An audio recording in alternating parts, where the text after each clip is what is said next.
ভর দুপুরবেলা সূর্যমামা আর সূর্যমুখী ফুলের একটা গল্প। এক ভর দুপুরবেলা সূর্যমামা যখন আকাশের ঠিক মধ্যখানে দাঁড়িয়ে আছে, চারদিকে আলো ঝলমল করছে। গ্রীষ্মের দিন, গরম একটু বেশি, তবেও বাতাসে হালকা একটা কোমলতা আছে। একটি ছোট মাঠে সারি সারি সূর্যমুখী ফুল মাথা তুলে দাঁড়িয়ে আছে। তাদের মধ্যে সবচেয়ে ছোট একটা সূর্যমুখী ফুল, তার নাম বর। বর ছিল একটু লাজুক, কৌতূহলী। অন্য ফুলেরা যখন গরমে ক্লান্ত হয়ে মাথা ঝুঁকিয়ে ফেলছে, বর তখন চোখ বড় বড় করে সূর্যমামার দিকে তাকিয়ে আছে।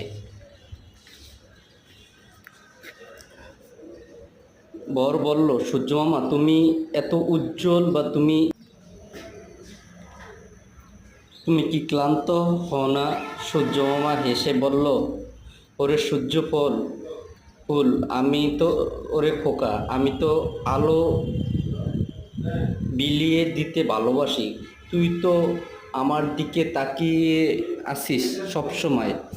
বর লজ্জা পেয়ে একটু নরম সুরে বলল, ধীরে ধীরে